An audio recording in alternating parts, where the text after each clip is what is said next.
Good evening and welcome to the 15th episode of Highbury Matters. Tonight I'm with Lee, who's been on over and over again. In fact, he's a part of the furniture now, really.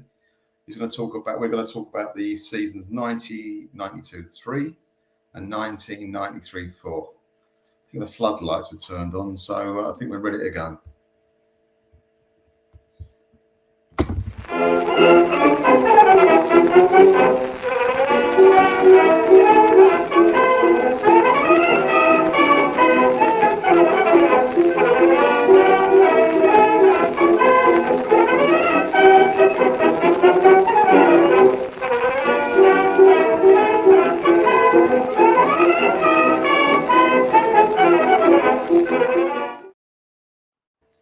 Evening, Lee. How you doing? I'm very well, Melvyn. How are you? You good? Yeah, good. Thanks. Yeah, good. Just living every day, just enjoying every day at the moment. Just thinking about the game we just played, and then thinking about the game we're going to play. It's a bit like that at the moment, isn't it? It is exactly. I'm trying not to get too carried away. No, that's right. Every game as it comes, but I'm very nervous, but we won't worry about that. Just relax tonight. No. Relax. Right, yeah. Here we go. As I say to people, there's no 5-minute warm up here. Straight away. Straight in.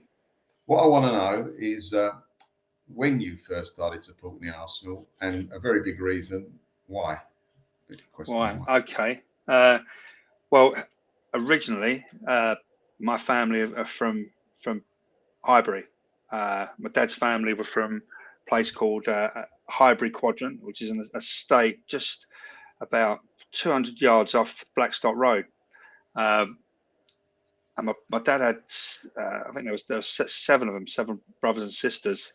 Wow. So big family, all Arsenal supporting. And my mum moved into the area. They kind of got together in the early 60s. And so for me, that place held a special place in my heart. It was walking distance to the ground. And we actually we moved from Highbury back. We moved from Highbury back in the early 70s to Stevenage. Like a lot of Londoners moved out of London to these new towns that they built in Harlow and Stevenage. I think my dad was a kind of a real Londoner. He struggled when he first moved out. He kind of didn't like Stevenage, so we used to get in the car, Melvyn, every weekend and drive back. Right, so because he was the kind of person, my dad. He believe it or not, he was embarrassed to cut the grass. Londoners didn't cut grass. It might sound odd, but he used to cut the grass at night when it was dark, right? Because he was so embarrassed. Because he worried about how it might look in cutting the grass. So that might sound odd to a lot of people, but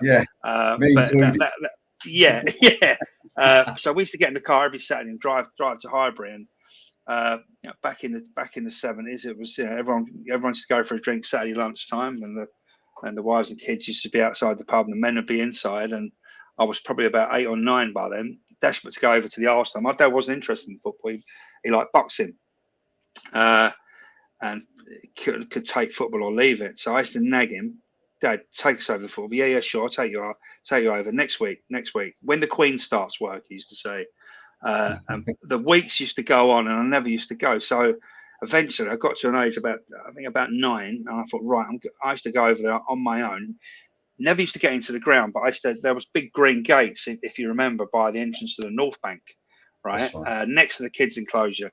And I used to, like a lot of kids, used to look underneath the gates, right, and used to be able to see bits and pieces, hear the crowd. I mean, to be honest, from Highbury Quadrant, you could hear it when Arsenal scored. It was that close. So I used to go over there for a year or so. I'd go over there and just hang around the ground, and just try and soak up the atmosphere. Eventually, my uncle took me. I think I mentioned it the other night, Melvyn. He took me to. I checked the date because I thought it was 77. It was my first game was April 78, Arsenal versus Newcastle. We won 2-1. I think it was David Price and Frank Stapleton scored the goals. I went into the kids' enclosure. My uncle took me and my 2 cousins in there, and then disappeared off to meet his mates in the North Bank. There was a little door, wasn't there? That's I don't know right, whether you remember. That went from the kids' enclosure or schoolboys' enclosure, it's called, to the North Bank. Yeah. So he left us in. He left me in there with my 2 older cousins, which was, I thought it was brilliant, right? And until a lot of kids will probably relate to what I'm about to say, because obviously you don't get it now with the all-seated stadiums. It was all standing. So when Arsenal scored, I couldn't believe, 1, the noise, and 2, everybody just got pushed forward, and it was mayhem. And I remember thinking, oh my God, I hope we don't score again, because that was scary when you're 9, you're getting pushed and shoved, and it was unbelievable. And then I think I spent the rest of the game thinking, oh God, we're getting near the goal again. We're going to score. We're going to eventually we won. So that was my first memory going over there. And then I kind of got to 10, 11, and I used to just go on my own. I used to just wander over, take my younger brother, and used to try and go to every home game. So yeah, they're my early memories. Probably an early game against Spurs in 1980 that I managed to get into the clock end. Obviously, you paid on the door, and I've even got Melvyn, a picture. I know how clearly you can see it, right? Yeah. Right. So this was the night of the game I went to. You can see the clock in. So a kid took this to school probably about I don't know, after the end of the following season. You can see it's part of the official annual there, 1980, and you can see the clock. Now, laughably, I don't know whether you probably can't make me out, but I'm kind of. Is that where you 2 coppers? You're next to 2 coppers. Yeah, you're right. So yeah, so there's 2 coppers there. You can see is like I come up to their waist. You can see a bit of mop of blonde hair, and that's me next to the post. Where is it kind of there? I mean, obviously you're not going to go, oh yeah, Lee, I can see that's you. Obviously that is you, right? But that was my first experience of a North London derby. And the reason I'm standing there, as you know, Melvyn, half of that side to the right of me was Arsenal, and the other side was Spurs. So when a goal went in, it wasn't just the noise I had to be worried about. It was people trying to kill each other. So the safest place for me to stand was between these 2 coppers, and I kind of just edged in, and so the mayhem, ensued, and that was my first North London derby. Frank Stay put on lobbing Barry Daines, and we won 2-0 and yeah. So they were my early memories of Highbury. I mean, other memorable games that stick in the head was probably the what I call the Petrovic. We've mentioned it before. I think the Petrovic. It was there weren't many foreign players. He used to wear when he was in the team. Was it red and black socks? Yeah, Oops. Yeah, that's right. Yeah, he come over. I think he was he Yugoslavian? I think he was. Yugoslavian. Yeah, he was Yugoslavian. Yeah. I remember what stands out. Red Star. That's right. And I think we played them, funny enough, in the early 80s or late 70s. Red Star Belgrade in the UEFA Cup, but yeah, that was a big memory because it was it was a big crowd. B, I couldn't see anywhere. I was about 15, and we moved from spot to spot trying to get a better view. And I ended up on the. Remember, as you went into the North Bank, there was a shed on the left hand side. As you went up the steps to the entrance to the North Bank, and there was kind of like a shed, and people used to climb on top of it. Right, mainly kids, I suppose, when you couldn't see. So I climbed up there and watched that FA Cup semi-final in March at a packed house, and we got through. But unfortunately, we went out in the semi-final, didn't we, to Man U that year. So other memorable games in the 80s were probably, and the game I'm sure we've mentioned it with Rich, was the FA Cup game against Millwall in '88 when Sheringham and Tony Cascarino came, and all the Millwall. Was Jimmy Carter in that team? I think he was. Yeah, definitely. He wasn't with Arsenal. Yeah, no, we bought him after. Yeah, we bought him after. Yeah, but yeah, memory from that game was the Millwall fans. Well, about 7 of them running the length of the clock end, getting into the North Bank. But yeah, we won. We got through. And then I guess other big memories from about that time is probably the. I'm sure we're going to come to it when we talk about is it the 94, 95 season? Are we covering 94, 95 or 3-4? 2, 3, and 3, 4. 3-4. All right. Okay. I was going to say that the night George Graham got sacked. That was the following couple of weeks' time. That was my mistake. That was my mistake. I did send you to 4, 5. Yeah. No. Yeah. I get muddled up after the number 3 sometimes. So. Yeah. So yeah, they're my early memories. I think I eventually did get my dad to go over a few times. But what about your cousins that took you in the first place? Weren't they interested anymore? No, not really. They kind of drifted off. So I ended up. So obviously, I was at secondary school then. We were living in Stevenage then. So basically, I had mates. I played football at a pretty decent level when I was at school. So I had mates who were Arsenal fans. A lot of Arsenal fans were in Stevenage. It was Arsenal, Chelsea, or Spurs, obviously. So I had the same mates I used to go up with on a Saturday. We'd get there. We kind of.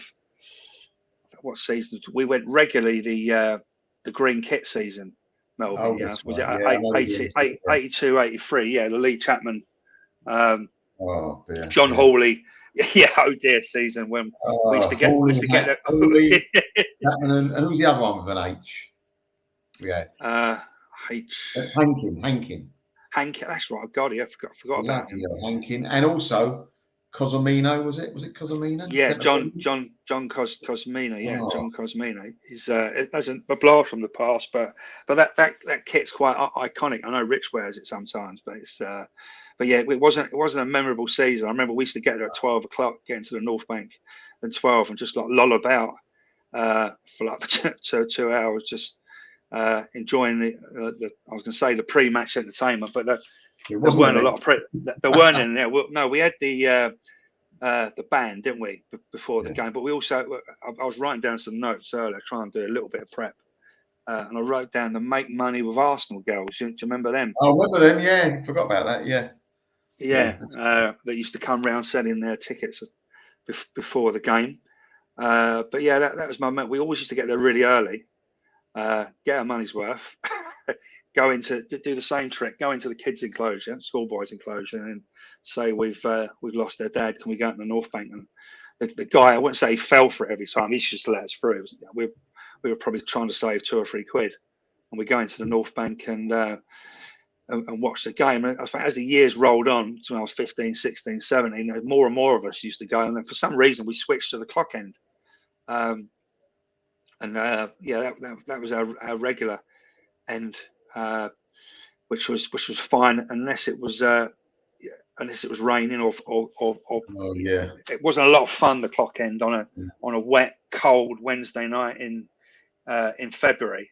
When we're getting beat at home, no, it's not. When you get beat at home, when you're playing Oxford in the Milk Cup, or I can remember some pretty dire games we used to play back in. I think it was the Milk Cup games. We used to go to on a in a midweek, but it was pretty grim standing on the clock end. And obviously at that age, you don't engage the brain too much. And my abiding memory is not wearing a coat and standing there at 9 o'clock thinking, "Hang on a minute, getting a bit cold." You know what I mean? Yes, I used to have like a little jacket on and used to be like shivering, dying to get back to Finsbury Park to warm up and get on the train. But it was good, happy memories from that time. That's about the time we signed Charlie Nicholas. So it was there was I think one occasion all of us were going in before a game at Highbury, going into the clock end. Do you remember the gym used to be around the back? Then there was an old gym where the players used to train, and we were all going in one Saturday afternoon about 1 o'clock, and the door opened, and Charlie Nicholas walked through the door, and he had like he was with a attractive young lady, and they both had fur coats on. And we kind of all stood there and went, "Charlie." They went, "You're right, lads," and that was it. It kind of made our day. Great Charlie Nicholas. Wow, Charlie. We were like, "Whoa, whatever happens today is can't get much better." So my only other memory, Melvyn, I'm going on a bit here, but sticks in the head is the old. Whether you remember, it was the end. I think it was the '84 season when Southampton come to Highbury. And Kevin Keegan played for Southampton, and I remember after the game, he sat in the coach outside the East Stand. he sat in the driver's seat, and literally everyone, all the Arsenal fans, because obviously he was a superstar. He was one of the top players in the world, European Footballer of the Year. He was I remember getting him to sign the program for the driver's window. And the other memory from that day was because we used to run on the pitch back then, didn't we? Run onto the pitch and dig up a bit of turf, and basically head back to Stevenage. I remember I kept it in my pocket, this bit of turf, back to Finchley Park, back on the train, and then I left it on the bus. Devastated, but yeah, it was a totally different experience back in them days. It was a different. I mean, Richard's mentioned it. It was a really different feel following Arsenal in the not that I did much in the 70s, late 70s, but mainly the 80s. It was chalk and cheese compared to now. I'm not saying then was great and now's not great. It's very different. It's a totally different game. It's totally different game. Totally different. It's a bit like people watching Test match cricket and then all of a sudden coming back and seeing 2020 and they're going, it's a similar game, but it ain't the same. It's a bit like that. It's not the same. No. When you first started watching the Arsenal, do I take it that Charlie Nicholas was your favourite player? Or was there someone else before that, before he signed? My favourite player was Liam Brady. He was my he was the man for me. And I was thinking about it today. When people say who's the greatest player, I know it really, head says it's Henry, but my heart always wants to say Brady, because he never played in a great team. We was a cup team, weren't we, in the late 70s? Yeah, exactly. Yeah.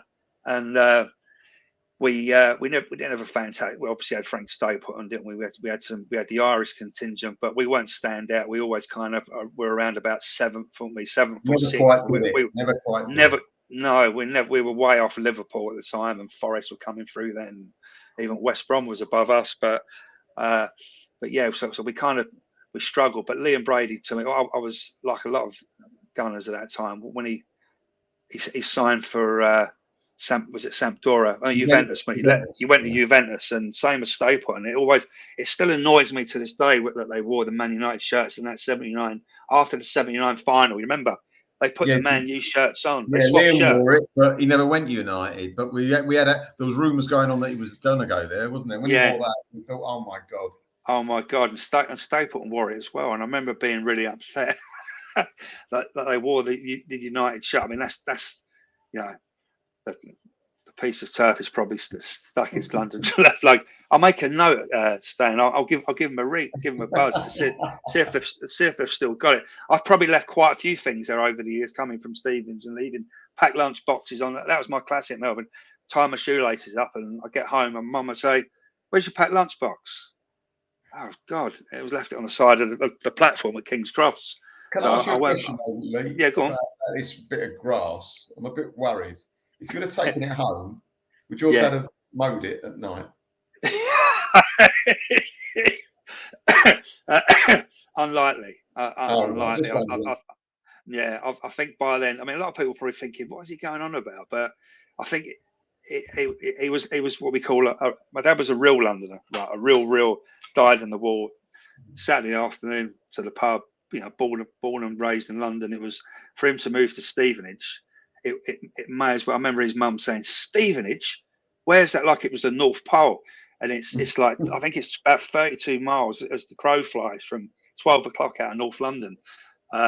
So basically, a lot of North Londoners moved out there. It was either, as I said, it was either Stevenage or East London and Harlow, actually, and Letchworth, Welwyn Garden City, places like that. So trains coming in from Stevenage, Melvyn, were always packed at weekends and night games. It's a lot of Gunners there coming in, but happy days.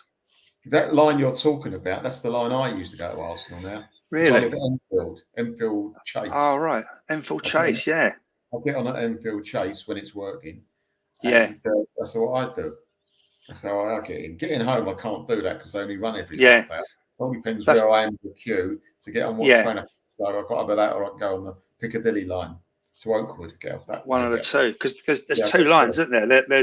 That's the Hertford we're going That's into it. Anorak territory here, but yeah, Yeah. that's the Hertford line, isn't it? So we get that. If I ever went out night clubbing when I was younger, which I did regularly, and I couldn't get back, there weren't trains to Stevenage, I'd get the train back through Enfield Chase, back to Hertford, and then we'd either walk or get a cab back to Stevenage. But yeah, God, the original Judas.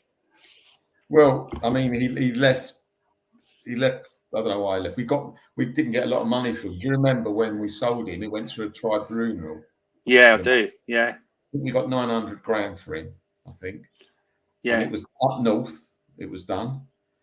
yeah. And the manager was Ron Atkinson. And it was when the price was fixed by the people up north, funnily enough, which was the wrong price, low. Yeah, yeah. Atkinson goes, yeah, we've got a great deal here. What a great price, taking the mickey. Yeah. And what do? I think we replaced him with Lee Chapman.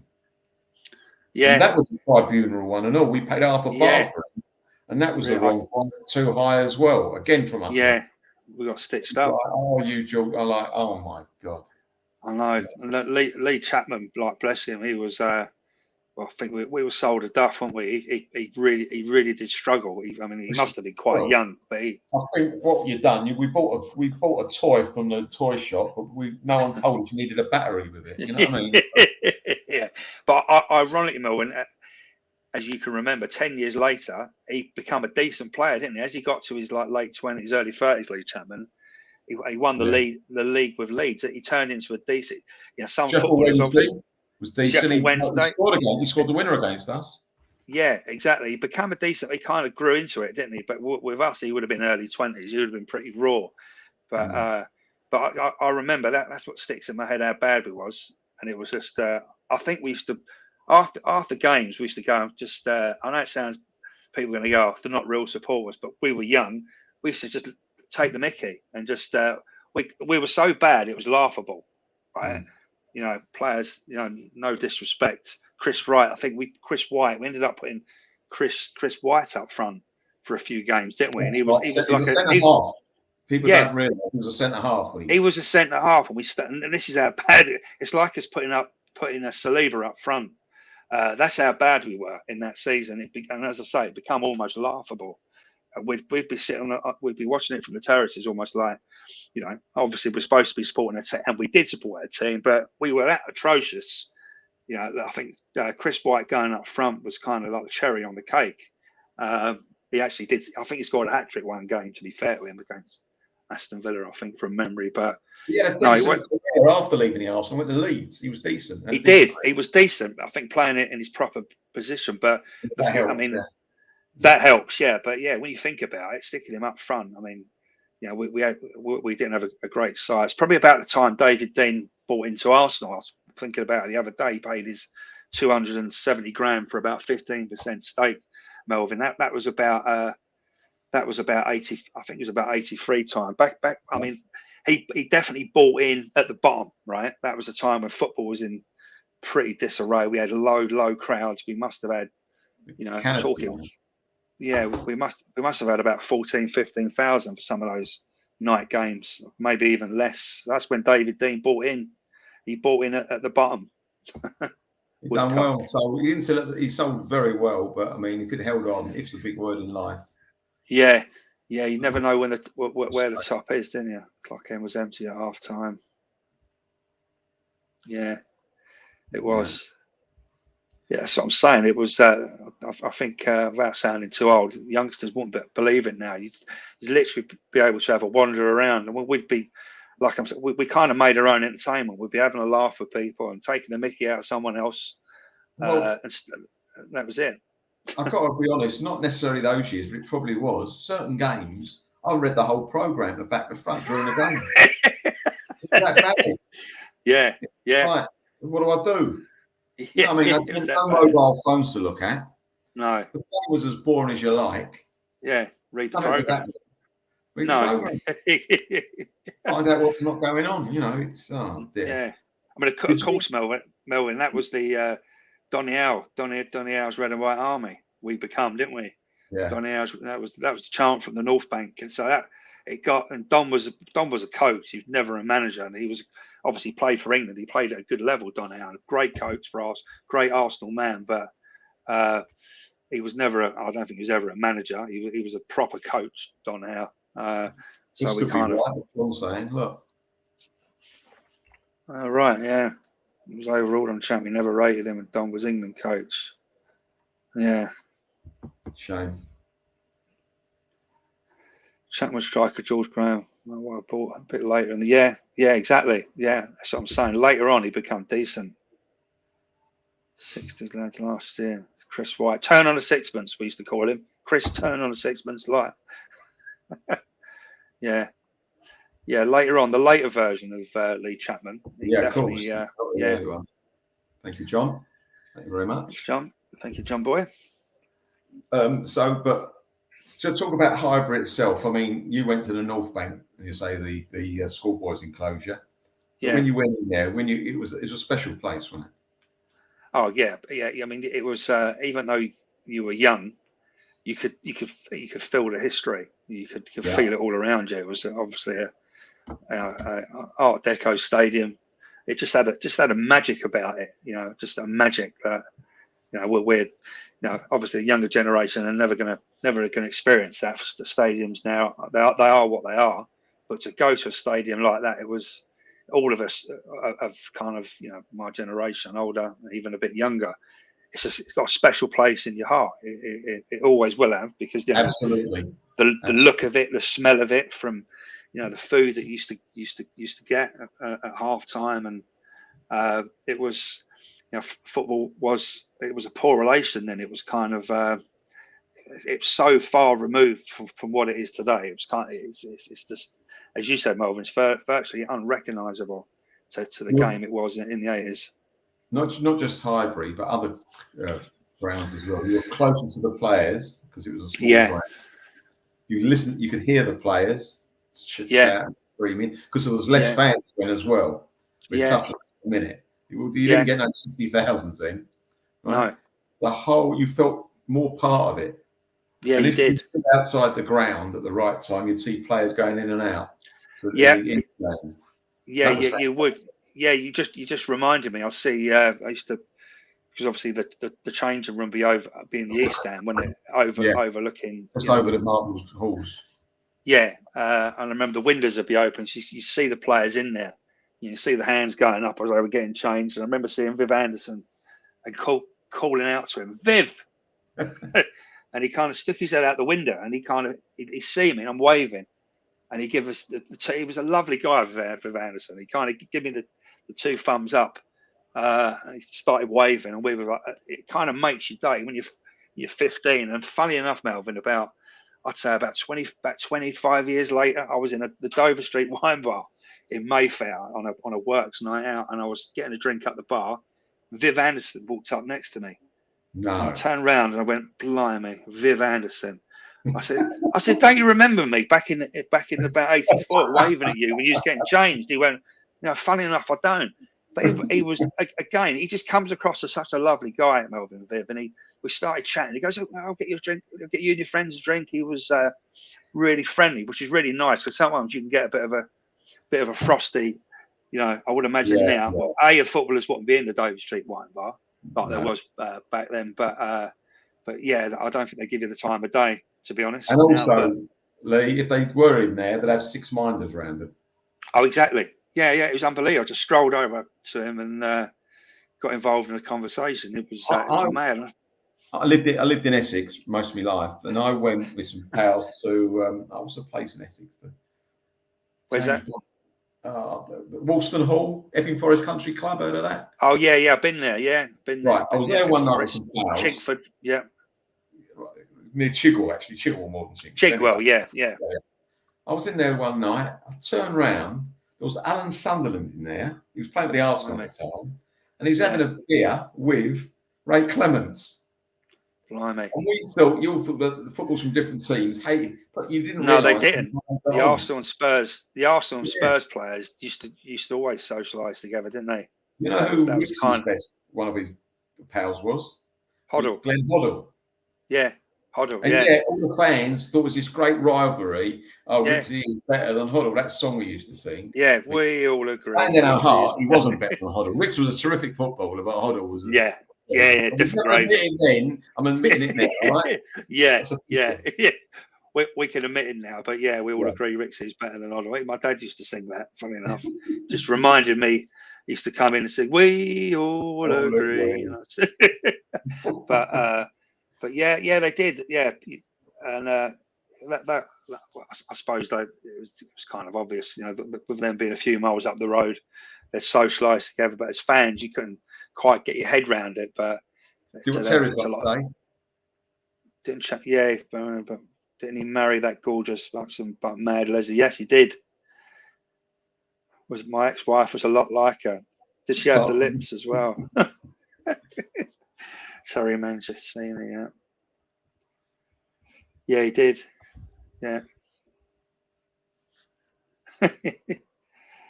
He sealed the deal with his green shorts.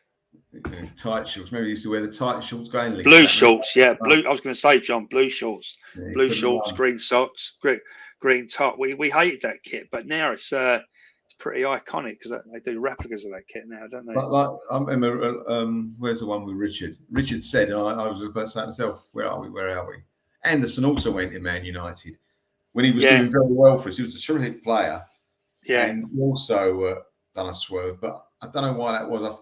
I don't think George fancied him as much. I'm not sure. I don't know. No. Get his own people in then, so we give him a bit of a wipe, but we give him a bit of. Yeah, he was a terrific attacking fullback, wasn't he? Oh God, yeah, he had those long legs, Melvyn, didn't he? He used to get. He was probably, back in the day. That's before fullbacks were marauding. If you think about it, we had Kenny Sampson, the other side, who was a marauding, attacking, wonderful player. Kenny was. He you kind of get knocked down, he'd be up in one movement. He was so quick, such great feet. So we had two wingers who got forward, kind of 21st century style, back in the early 80s. So I think maybe Viv was probably getting on a bit. Maybe I'm trying to think who would have come in for it. United had a couple of years, good few years for United. He's done well. I'm trying to think. Yeah, I'm trying to think, Melvyn, who we replaced him with Anderson. Can you think? Who was right back now? I should know this. It was too early for Lee Dixon. Can't think. Anyway, before we do that, I will get that. I'll come to that. Let's talk about the 2 seasons we're bloody supposed to be talking about. Go on then. 92, 93. 92-3. We bought in John Jensen on the I think on that European Championship we bought him on. That's right. I remember one of the commentators saying this guy would never score a goal because he had a lot of good chances and he scored one in the final. I think we bought him on that, didn't we? Germany, he scored against was that West Germany then? Final, I think it was a second goal. Yeah, he got screaming, didn't he? But we did, and also we bought Keown. George Brown bought Keown back from Everton. Yeah. Everton or Villa, I'm not sure who bought him back. Oh right, yeah, you're right. It might have been Villa actually. Then we sold. I was selling in the summer of that year before the season started. We sold Rocastle. I was gutted. To Leeds, yeah. I was gutted. Yeah, same mates, same. I think we all were. I think there's that story, aren't we, where George Graham went out and told him. I think they were sitting in the car and he told Rocastle he was selling him, and he just burst out crying, burst into tears, didn't he? Yeah. Which I imagine you're playing with your mates. And it was just before Ian Wright. No, Ian Wright joined. Ian Wright was in the same team, was it? Same season, same team, yeah. So yes, I remember. Yeah, it was Wrighty telling the story a year after. I think Wrighty said he was in tears because he didn't want to leave. It was really sad, really sad. Too much of a loose cannon. I didn't know that. I didn't know that either. We had no right back. Thomas, he did. Thomas did play right back. Yeah, good shout. Didn't Winterburn play right back for a bit as well before we got Dixon? Not sure. I know Winterburn's left back, but I'm sure I remember Winterburn playing right back for Arsenal. Yeah, I don't remember. I definitely whoever said that. I definitely remember. Yeah, Richard. I definitely remember Thomas playing right back. Cashley, don't count Cashley. For leaving us. Cash was good. I mean, he was. Cole was brilliant. Yeah. Right, He was. Now this season, it wasn't a great season for us in the league, as we touched on before. We were more of a cup No. team in the 90s, but we came 10th in the league. And look at this for and against goals. With Ian Wright in the team, yeah, it was our top goal scorer. He scored 30 goals for us all round, 15 in the league. How many goals we got that season? 40. What we got? What in the league? In the league, we got only 40 goals. Loads of nil-nils. We let in 38 goals. Shocking, and it got 56 points. So what was that? I think was it 42? Was it 42? Sorry, was it 42 games then, or was it 38? Sure. I'm just trying to remember. It might have been 42. But honestly. Yeah, that's about our average home game. Yeah. Our average what, Melvyn? Home gate. Gate. What's the average? Yeah. Right. Okay. I should get close. I reckon it was about 32,000. 24. 24. Really? Yeah. That amazes me. That's amazing. I never would have thought it was that low. Our highest. I know, but the highest crowd of the season was home to Man U. It's normally that or Spurs, isn't it? What was the crowd when we played the season? Against Man U, right. Based on what you just told me, I reckon it would have. How were Man U doing then? They were just coming good then, so I reckon what? 39? 29,800. That is unbelievable. You never would have thought. That is baggy trousers, isn't it? That is, yeah. That is proper. That is. I can't believe that. That season, Lee, we put the mural up for the North Bank. Yeah, I remember that. Yeah. We couldn't score for ages at that end. Do you remember? Yeah, that was the first game of that season. That was either Norwich or Coventry. Yeah. Spoiler alert. Spoiler alert. Sorry. So shut up. We can talk about it now, but Norwich. We were. You remember what happened there? We were 2-0 up at half time. First game of that season. Absolutely wonderful. What happened after that? Tell us. Mark Robbins, wasn't it? Yeah. Who played for United to start with. Yeah. Would he get a hat trick or all four? He got a couple. When did we play? Mickey Quinn done the same thing, didn't he? That's the next season. The next season, right? Spoiler alert again. So after 2 seasons running, one by Mark Robbins and the other one by. As I say, we went in at half time 2-0 up, and we had a decent defence then, didn't we? In all fairness, with proper defence there, yeah. Proper defence. We let in 4 goals second half. Yeah, that was unbelievable. Yeah. We would have had the full George Graham defence. We would have had Winterburn, then Dixon, Adams, Keown, or Bold, and Seaman. So I don't quite know how we managed to get. No, it's first game of the season, so you're probably a bit rusty.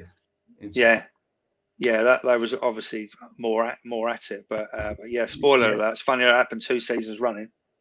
Yeah, North Bank was being built. That's right. Yeah. Was that the good shout, Rich? Was that the famous Bond scheme? Wasn't it? Yeah. Can you let me talk about it, please? I've got it all written down. Sorry, man. Go on. I'm taking over. Go on. Right. I'll shut up.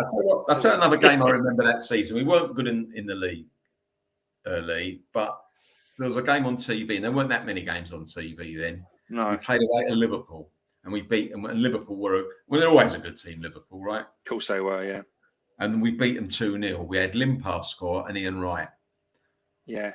Limpar won where I think someone crossed it, and it was like a time for a Lumberg goal where he came to the near post and put it in. And the other Wright went through on the keeper. And I think what happened was he kicked it, and the ball went in the air. I think it rebounded over the keeper, and he went up to the crowd. And he went right into the crowd. That's right. I remember, yeah. It was yesterday. Yeah, that sticks in the memory, definitely. Especially the Limpar goal. I do remember the Wright goal. But... Yeah, those 2 guys, they stick them in your mind it was a big win that for us. We ain't going to win the league. We want to win every game. Of course you do. Yeah, I hope, thankfully. But you just wanted a bit of pride. You wanted to beat the big team. You wanted to be any team. But certainly looking at home, you're sitting there at home, listen to the Anfield crowd. You say, "We got to do this. We got to do this." Yeah, which is fantastic. Well, that season was our big FA Cup and League Cup wins, wasn't it? It was Spurs in the bit of revenge for 91. I was just sitting down in 91, just taking my seat when Gazza rolled up to take that free kick. I'm like, surely he's not going to shoot. Oh, he has shot and he scored. No, that was the season before. This is the one where we beat them.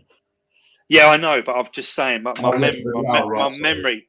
memory, Melvyn, was the fact that 2 years before we'd lost when we should have won the double. So the 93 game when Adams got the header when it was 1-0, wasn't it, in 93? That was a bit of revenge for 91, I guess, which was like so devastating. We were kind of, I wouldn't say we were robbed. We were just poor in that 91 semi-final. We had the Gaza free kick, and then Adams got done somehow by Gary Lineker, man at the moment, and he kind of swept past him. Still don't know to this day how he managed to get past him and score that. But yeah, Big Tony got revenge in '93. Do you remember Dixon getting sent off? I don't know. Yeah, I remember. No. He got sent off, Lee Dixon, in that game. Oh, did he really? And I'll tell you what, in that cup run, we played Leeds away at Ellen Road, who were a good team, and they were a type of bogey team. Though we did all right with them in the cups and the league, they always seem to do well against us. And it was all right, we got a couple, beaten 3-2 at Ellen Road. And that's right. I found this today because I did. That was a replay, Melvyn. That was a replay, Melvyn, I think. That Leeds game, wasn't it? Look at that. Yeah. Yeah, and it was on television. It was a replay. Right. That's right. You see that? Ian White. He got one right near the end. I think we're getting beat 2-1, if I'm not mistaken. And he got a couple. That's a great photo. I found that. Was that the game he got the chip? No, that was the league game when we won 3-0. That was the league game, yeah. Yeah, I remember he got a really good chip against him, didn't he? Yeah, but yeah, two the one he scored, the winner, I think it was a winner he got in that game. It was where he got the ball at the edge of the area, turned and hit it along the floor. And I thought Lukic, I think, was the goalkeeper for Leeds. Yeah, I thought he should have had it. That's right. In at the corner. Yeah, sneaks in. I don't think it might have been the equaliser. I think it was a winner. He thought, oh, bloody hell, what happened there? Yeah. Don't mind that at all. But did you go to any of the finals with the League Cup or FA Cup that year? Yeah, I went to both. I mean, the first game, the Sheffield Wednesday.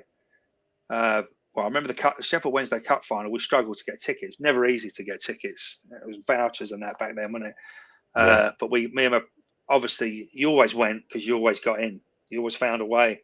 And me and my two mates from Stevens, Dill and Fred, we went up there and we left the pub quite late, and we was outside trying to get free tickets together, which weren't easy. And we bumped into 3 Sheffield Wednesday fans. And basically, that was it. That was right. Get the story right. Yeah, we bought free tickets when we was outside the ground and at the Sheffield Wednesday end. So we went into the Sheffield Wednesday end, and obviously 10 to 3, everyone had a few drinks, and we were wandering around trying to think, well, we don't want to be in the Sheffield Wednesday, we want to be in the Arsenal end. And as we were walking, we got chatting to these 3 lads who had Arsenal tickets, free Sheffield Wednesday with 3 Arsenal tickets. We were talking about me and my mate the other week when after the Man U game. I said, do you remember that Sheffield Wednesday final when we had the 3 Sheffield Wednesday tickets and we managed to swap them with? I can remember one of them was struggling to stand up. He was so drunk, and we swapped the tickets. We went, and it was a dire game. I think Wrighty scored, and I can't remember. Waddle, I think, scored for them, and it went to the replay, didn't it? The Andy Lindigan rainy Thursday night. Or Hurst? It might have been Hurst. Might have been Hurst. Might have been. You might be right.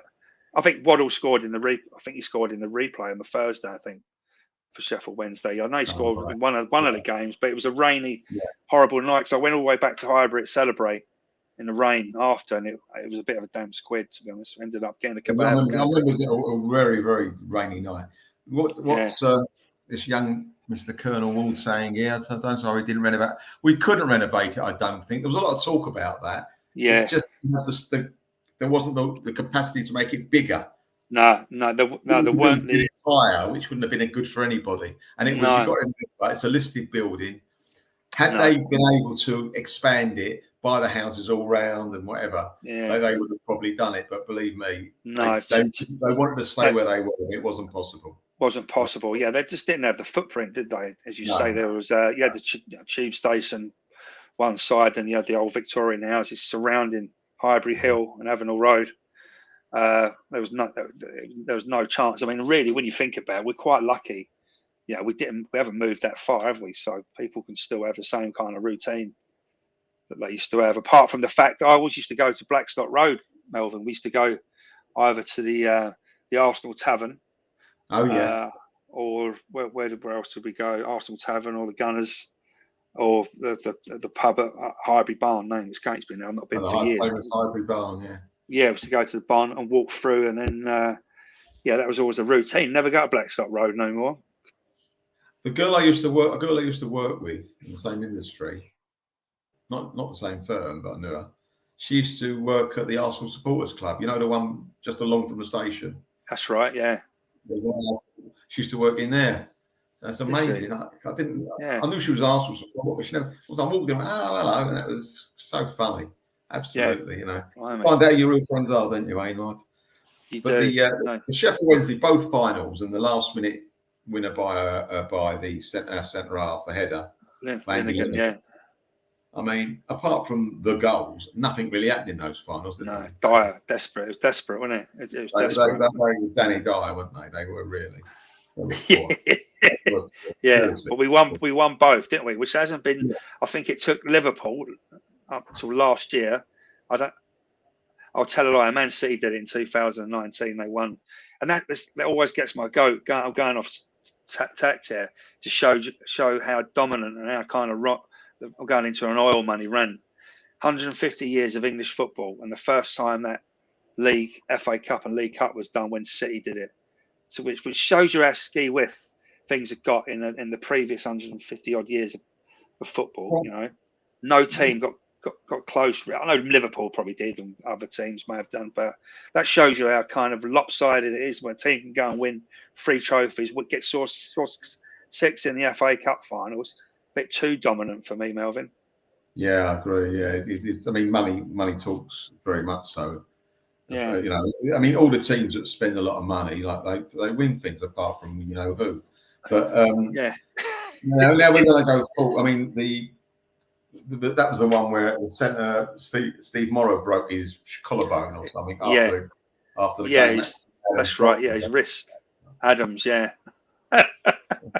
Picked him up, broke his wrist, didn't he? And maybe his collarbone as well. Yeah. Well, whatever it was, it weren't off his collarbone. But either way, it's not good news. It was horrible. No, definitely not. Coca-Cola Cup, wasn't it? That's it, Coca-Cola Cup. Yeah. This next season, where do you think we finished?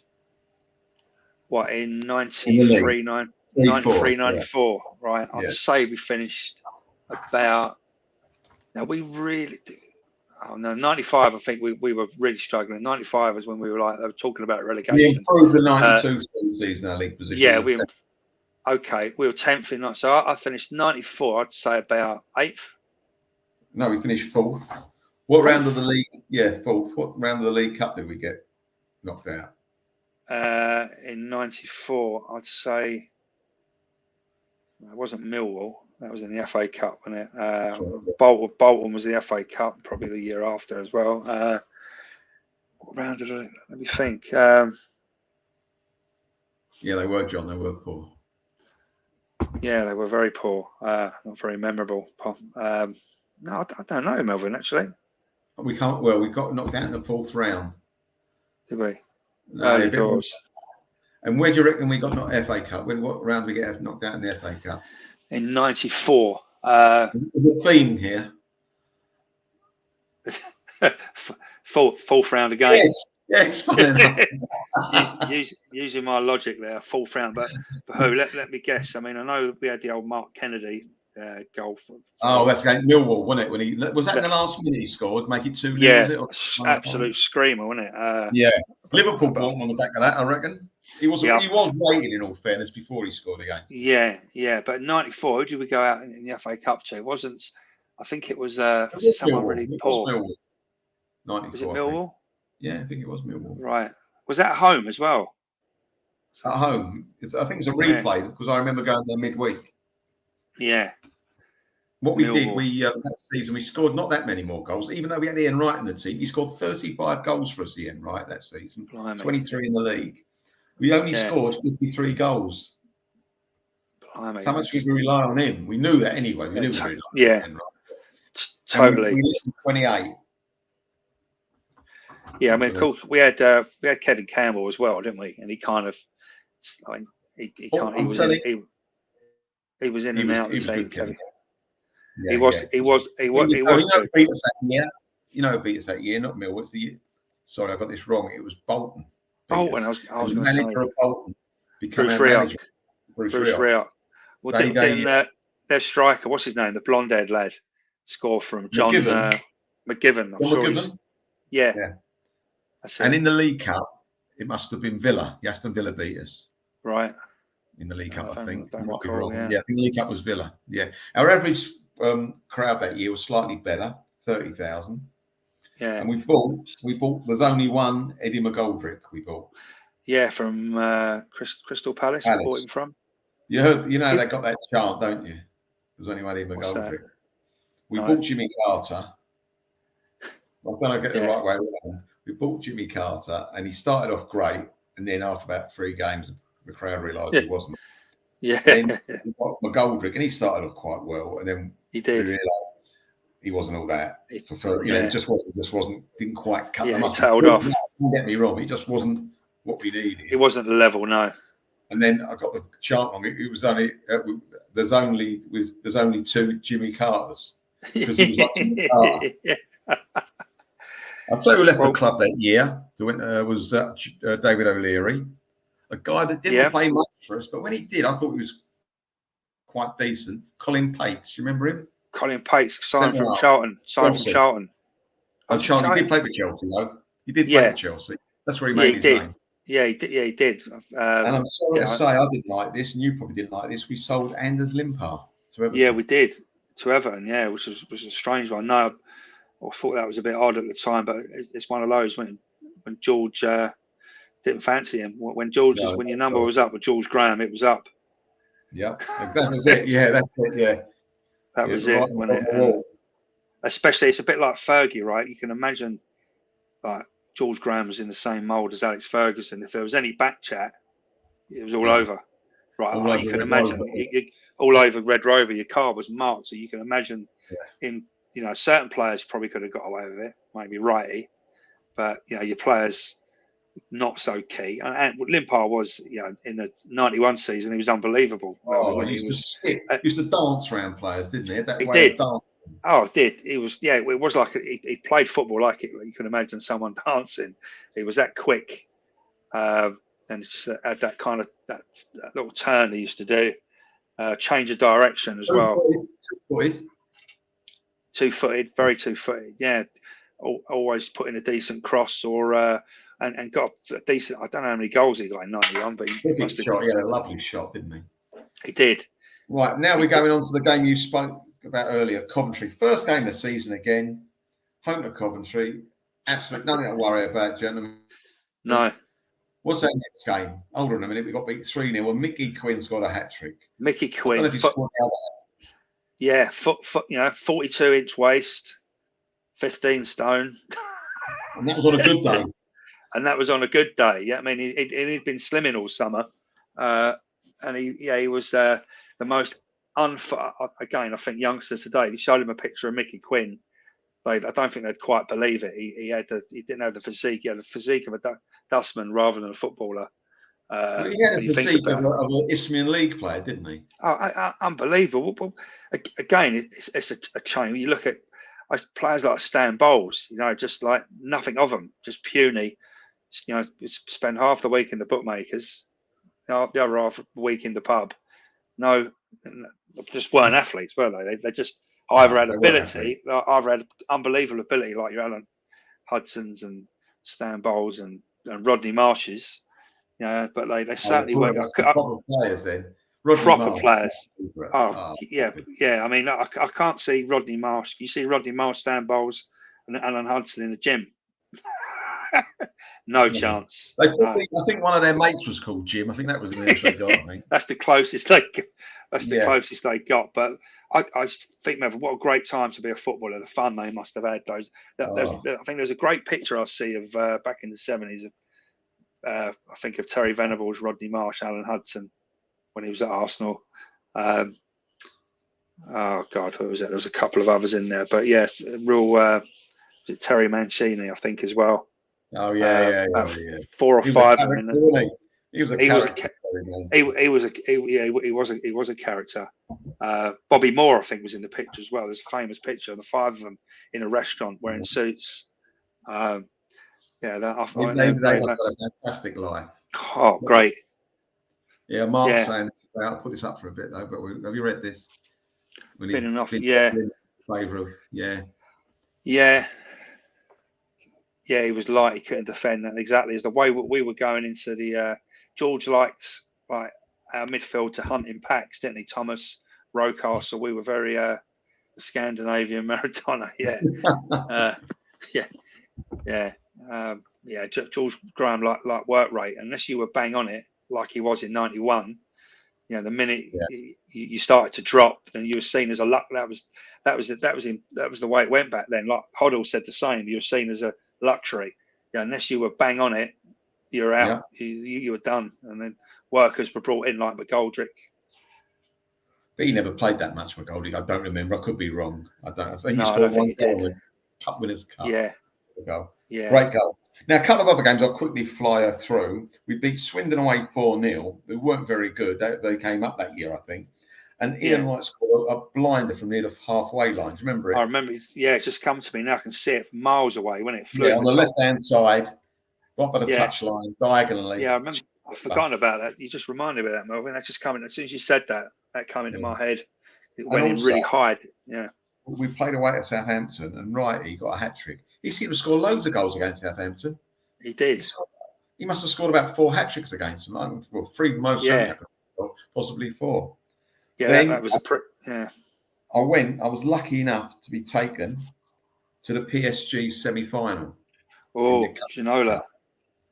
That was it. The first time I've ever laid my eyes on someone called Ginola. I could not believe it. Couldn't believe it. He looked more like a musketeer, didn't he? That was in the Parc de France, wasn't it? Good. That's right. Unbelievable. He was so good. I remember when I think we scored first. I think it was Ian Wright. They equalised, and their crowd behind the goal came all the way down. But the only thing was, it was seated. I thought, how did they get down? It was frightening. It was frightening. Yeah. We had a bad time. The police treat us like the police were horrible. That's right. Yeah. They scored from a corner, didn't they? It was late in the game. They floated in. I think Ginola flicked it in. Yeah. Stan Bowles rehabbing and cryo chamber. Oh dear. Oh, Stan, what are you up to? Oh, what a legend. Yeah, he was brilliant. And also, I think I've told this story before, but I'm going to tell it again. In the semi-final, the second leg, someone I knew was on holiday, mad Arsenal supporter. So what he done, he recorded the game. He came back with his son. And the son says, I want to watch the game now. He goes, no, you can't. He says, no, I want to watch the game. He said, I'm getting up in the morning. I'm going to watch it then. You'll let me know what's happened. I promise, Dad, I won't let you tell you. I won't say nothing. Anyway, next morning, the son watches it. The dad goes to bed. And they're mad Arsenal, these two. I'm not. They're mad Arsenal. The father gets up and he says to the son, don't tell me anything. Don't you dare. This is the second leg at Highbury. Don't tell me anything. We've drawn 1 all the way, so we were quite favourites. Don't you? He says, all right, Dad, all I'll say is that Wright misses the final. Because he got sent off the end, right? That's right. Yeah. So he knew that Arsenal got through. Yeah. Blimey. That's a Campbell story early on in the game, and our defence just stifled them. I went with a couple of pals to the final when we played Parma. We weren't fancied. They had, do you remember who they had in the team? They had Zola, Aspria, Rolling. Unbelievable. I remember after about 5 minutes, they hit the inside of the post, and we hadn't touched the ball yet, and we're thinking, this is a matter of time. Yeah. I've never. Well, I say I never. That was one of the best defensive performances. Rear guard, wasn't it? Yeah, Stevie Bold was unbelievable. He got an England cap for that performance. He played for England just after that, and rightly so.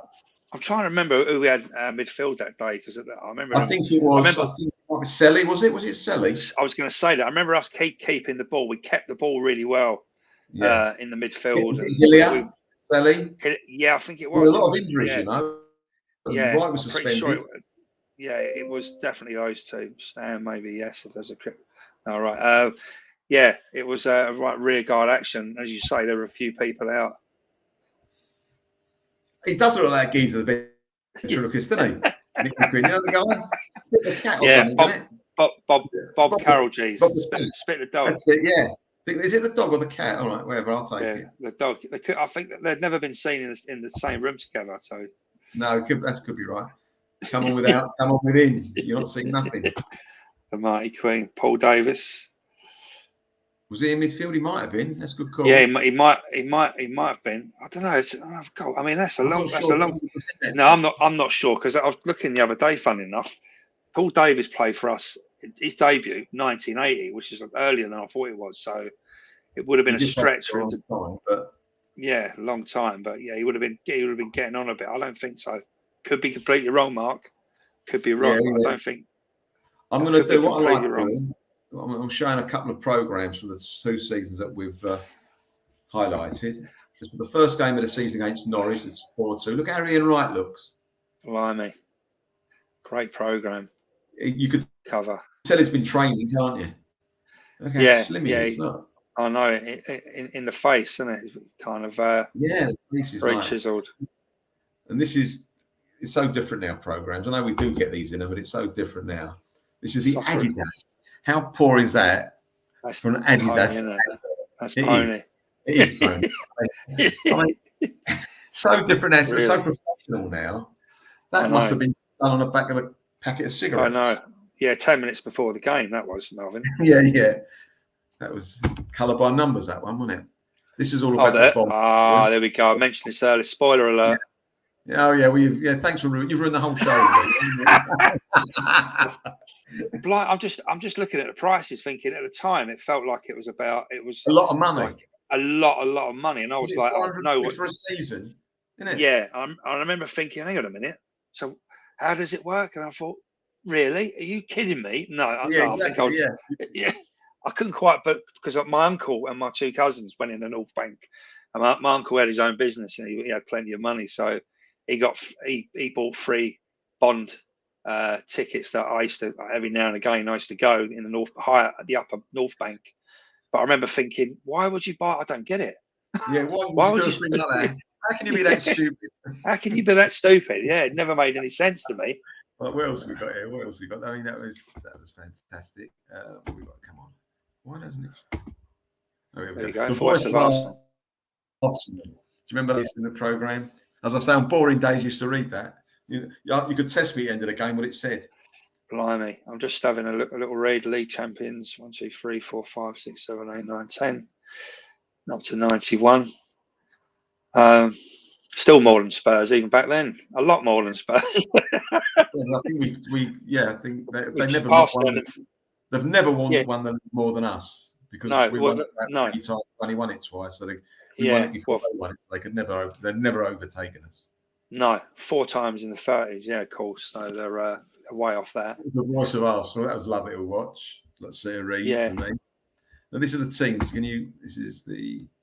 Oh God! Right. Okay. So there's anyone in there I don't recognise? I don't recognise the bloke. I don't recognise the bloke in the coat. The right in the blue coat. That's a goalkeeper. Right. Is it? I don't recognise him. Goalkeeper used to play for us. Richard, I know. Can't think of his name. Yeah, can't think of him at all. What is his name? I'm not sure if he played for the first team. There's Stuart Houston on the left. In the I recognise everybody else. That looks like Ray Parlour's hair, doesn't it? Can you see that? Far left, next to Stuart Houston. Is that Ray Parlour's hair? Yeah, it's got to be. It's got to be. No one had hair like that. I recognise everybody. Yeah, everybody else. Ian Selly with Morrow. Selly and Morrow, that is, isn't it? Next to each other. Let's have a look. But Ian Selly next to Morrow in the coat. Morrow's in the coat and the scarf. Oh, right. That's Morrow in the jacket with the scarf. That is a goalkeeper. That guy, the goalkeeper, was the one when he beat Liverpool. He was the one in the dugout. I'm sure it was that jumped up with the rest of the team. Yeah, just can't think of his name. I'm bad. Can't think of his name. What's your name? And this was the squad. I don't know if you can see that. There he is on the left, the keeper. There he is. I told you. It's a bit blurred, that one. It's a bit blurred, yeah. Well, I did that when I had my glasses off. That's why. Can't think of that. Is that keeper? I wonder who that keeper was then. There we are. Another fantastic advert for you. JVC and Arsenal, the perfect match. I said that the other day on Twitter as a joke. And someone says to me, what do you mean? I mean, to us, it was JVC. It was up on the East now. It was on both, wasn't it? The chest of the shirts. It was everywhere. Yeah. Yeah, it was the there was like the board, wasn't there, above the that's it, yeah. Above the stand. It said JVC and Arsenal, the perfect match. Yeah. So that's also a little bit not great, but you know, And this was they were the league sponsorship. Carling Carling. Premiership, yeah. That is dark. That's a horrible dark advert. That I don't know what you think. Yeah. It's pretty. It's miserable, isn't it? It Yeah, don't make you go for a drink, does it? Really? No, not at all. Carling Premiership, inaugural season. It's 93-95. What did they sponsor it when the very first season of Premiership was 92-93? Was that the same? I should have mentioned that. Yeah, that was the first. It was the same, and then it would have changed to Barclays at some point, wasn't it? That's when we won it, wasn't it, Barclays? Yeah, 91, yeah. 91 was Barclays. There he is. Limpar. There he That's is. the first game of the season against Coventry, where the mighty Quinn done us. Yeah, again, you see on the front cover again. Notice that Charity Shield. That's the Charity Shield, isn't it? I think they're showing on the front cover. I guess that's gigs in the charity. Yeah, it must be Charity Shield. That one could be wrong. Yeah. What's this? Oh, they're the teams. Who's in this team? Now then, Gould is in goal. That's Bobby Gould. Bobby Gould's son. Oh, blimey! Ex Arsenal, Bobby Gould. Yeah. League. He's there. He's there. He's everywhere. He's everywhere. He scored in the League Cup final, didn't he? Oh, that's right. Yeah. He was good on the radio, Bobby Gould, a few years back. He's knocking on now. He was very good on Talk Sport. He was in with. He was brilliant. Late night, wasn't it? Yeah, late night on Friday night. I think he used to do it as well with. He was brilliant. Who was he on with? The guy with the hair, who's on now, the Man United supporter. Andy Goldstein. Yes, Andy Goldstein. He's with. The Goldmaster they used to call him or something, didn't they? That's right. He was always laughing, wasn't he? I always he was good. He was good value, and obviously they just dropped him like a stone for some reason. I know. I'm just looking at that comment. Roy Wegley was a good player. He was at QPR when he was at Luton as well. He scored some good goals. Roy Wegley. Is that Mick Hartford? Let's make that bigger. Mick Hartford, one of the hardest players probably ever to put a pair of football boots on. Oh, yeah. Oh, you definitely. There was the mob at Birmingham, weren't there, Melvyn? There was Mark Dennis. You remember Mark Dennis? Left back. He was as hard as you like. He was like, he made Stuart Pearce look like Girl Guide, Mark Dennis. Yeah, there was Mick Hartford, and was it Kevin Dillon as well? I think there was a little firm of about three of them. They were proper nails. Yeah. I thought he was a good player. And I remember, I don't know who the manager was at Coventry at the time, probably Bobby Gould, but Peter Newlett, how did he Love, yeah. Very good footballer. We were trying to buy him, and the Coventry board gave the green light to do it. I don't think he wanted to come. And because of that, Bobby Gould, I think, I don't know if it's true, the rumours went around that's why he left Coventry, because he was one of the best players. Blimey. Stuart Robson, Arsenal. I was going to say that. Ex-Arsenal, number 11, bad injury. He was going to be the new Brian Robson. I think we've mentioned this before on Richard's show, where he was going to be the new Robson. He got that injury, and he was like, knee injury, never the same again. He got bought because of the European Championships by Liverpool. Do you remember? He was never as good a player as he, you know what I mean? No. That brilliant. Brian Borrow. I remember all those players. David Rennie, Brian Borrow. Yeah, but Brian Borrows went to Liverpool, didn't he? Did he as well? Yeah. I'm sure he did. Unless I'm thinking of another. But there was a Burrows. I'm sure Burrows went to Liverpool. It could be him. Blonde-haired lad. Curly blonde hair. Could be wrong. Might be thinking of someone else. Right. Trying to make this smaller. Hold on, escape. There we go. What else we got here? Just finish this section off. What we got here? Oh, that's a crossword. Used to be in the program. Used to do that during the second half. Well, it was. It did used to be dullest. I mean, when you think of what we're watching now, what we watched in the Invincibles, and you go back to again, the early, not so much the 90s, but obviously the 80s. It was so dire. You that was take a book as it was the first game of the season against Coventry. They showed us the photographs of the FA Cup we'd won the pre-end of the last season. So that was nice. Yeah, That's talking about the new North Bank they're building. Oh, that's interesting. That Arsenal and Ticketmaster. Oh yeah, we had a thing with a kind of relationship with Ticketmaster, didn't we? About then, I remember that. That's right. Yeah. Yeah. Right. Also, just I'm going talking about 93 because it was the middle year of the two seasons. What happened that year? Monica Seles, the tennis player, she got stabbed by a spectator during a game in Germany. Do you remember that? Yeah, I do remember that. In the back, wasn't it? Stabbed in the back. Yeah, literally. In the back. That's it. 2 former police officers are convicted of violating the civil rights of beaten motorist Rodney King. Remember that? I remember that name. Yeah, in Los Angeles. That started the riot, didn't it? I think. Yeah. Yeah, it did. Yeah. Also, around about that time, Pentium microprocessor was introduced. Right. Yeah. The World Trade Center was attacked. They bombed by fundamentalists.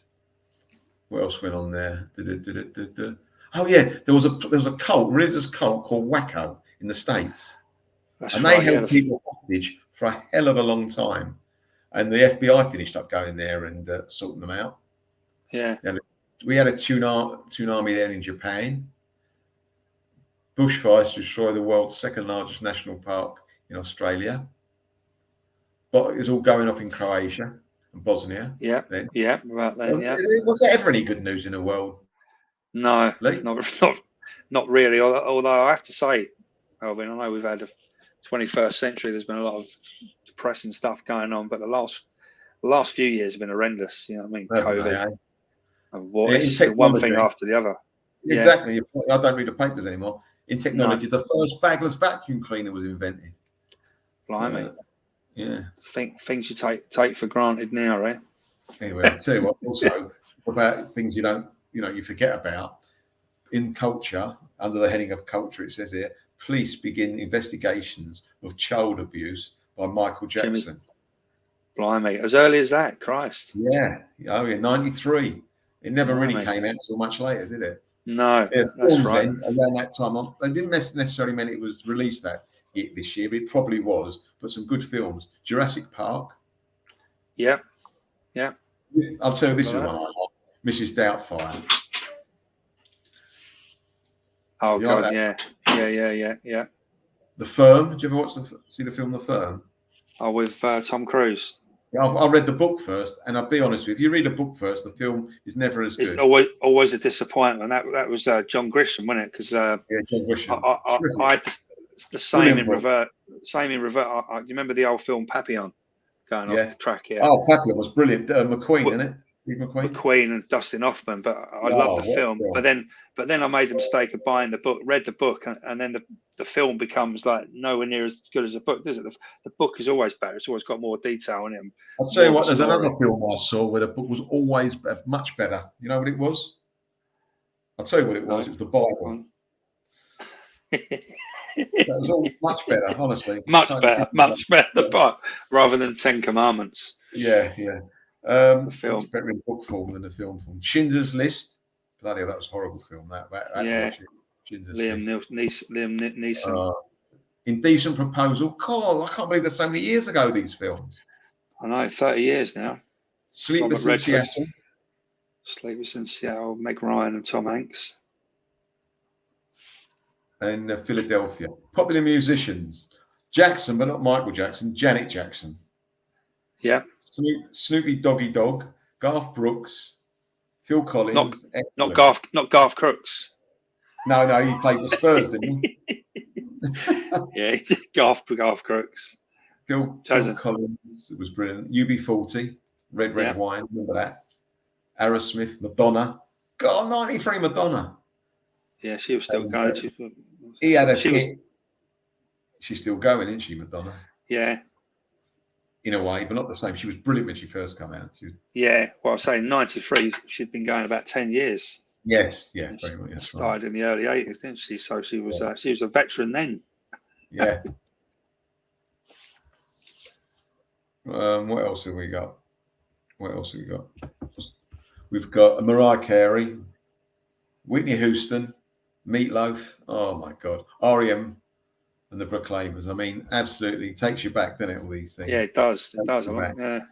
What's Terry got to say for himself? I knew a geezer who was in the Waco cult. During the FBI raid, he hid under his bed. His defence in court was he bottled it. Fuck you. Are you George Bernard? Oh my God. Papillon was very. Was it remade? Really, I didn't know Yeah, that. well, yeah, I watched These it. things being remade. Neil, I'm sorry, Neil. Yeah, I did. I remember Neil. I watched it recently. It was it weren't bad actually. It weren't bad. But as you say, when you read these books, there's so much. You've got so much more in it, and you get so much more involved in the book.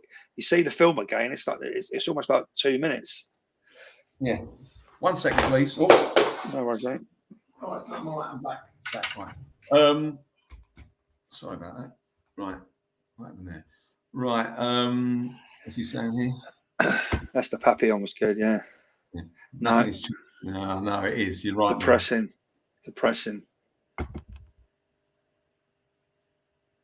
We're going to watch display, but yeah, I didn't know. I wonder why was that then? Do we know why that was? I think there would have been a riot in Tottenham. That's why. I think that's probably why. I don't know for sure, Lee, but I'm just guessing. You know, it could have sparked something in Tottenham High Road. So I know it wouldn't have taken much, didn't it? Would it really? To be fair. Yeah. All right, I just had that one. Sorry, gentlemen. Yeah. We still haven't done that. Yeah, we do. Yeah, we do. Kind of. Although there's lots of different firms now, third-party firms doing it, I believe, but none of them are any good because, well, I mean, to me, the club should handle it, not outsource 100%. It, and then. But that's a whole different topic. We could talk about tickets, can't we? All night long, probably cause. What I don't like about tickets with Arsenal, I don't know if other clubs do it, but I've got a season ticket. And if I want to buy my own ticket for the League Cup, right, I've got to pay Ticketmaster a couple of quid to do it for me. It's ludicrous, isn't it? That is ridiculous. Madness. And listen, I'm confused, but I know people that are listening to this or I've seen them on Twitter. They are crying. They cannot get a ticket. Real supporters. No. Yeah. Real proper supporters, you know, and it's something wrong. Yeah, something's wrong. Do you know what? It's funny, Melvyn. Back when I used to go in the 80s, it was almost like a badge of honour not having a season ticket.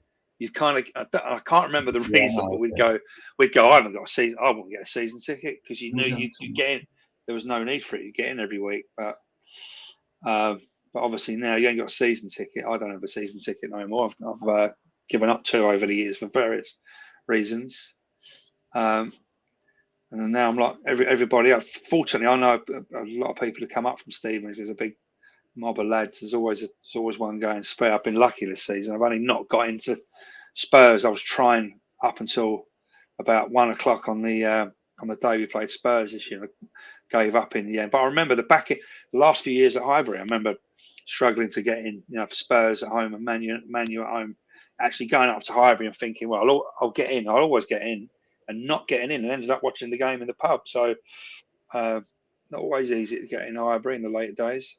I think I don't know why there was a thing about season tickets, why people were against it.